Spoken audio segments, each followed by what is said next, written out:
Conçue pour la période 2024-2030, la politique nationale de l'emploi en Guinée va servir de référence pour toutes les interventions en lien avec la question de l'insertion socio-professionnelle.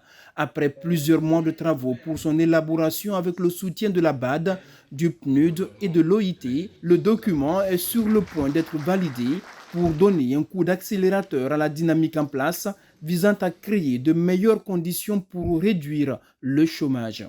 Cette politique nationale de l'emploi, la première pour la Guinée, elle est une politique qui adresse les questions de la création de l'emploi à travers les politiques fiscales qui sont adaptées, à travers des stratégies de création d'emplois, de soutien aux petites et moyennes entreprises, à travers des politiques d'incitation à l'investissement. Je voudrais commencer par féliciter le gouvernement de la République de Guinée pour l'initiative d'élaboration de cette politique nationale de l'emploi, qui est une politique transversale qui va contribuer à adresser les défis de l'emploi en Guinée. Les défis qui ont pour nom sous-emploi, présence massive dans le secteur informel, puisque 91% des travailleurs évoluent dans le secteur informel, 31% sont confrontés au sous-emploi et nous avons un problème aussi de chômage des jeunes. Donc cette politique va contribuer à adresser ces défis-là.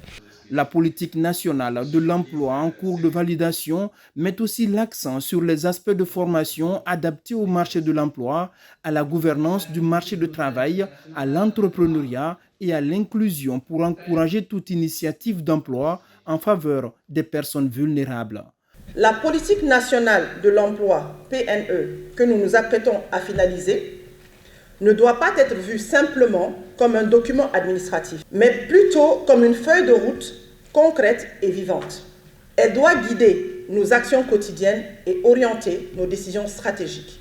Les travaux prendront fin demain mercredi, ce qui va ensuite ouvrir la voie à la mise en œuvre des actions sur le terrain avec un plan d'action qui sera élaboré à cet effet.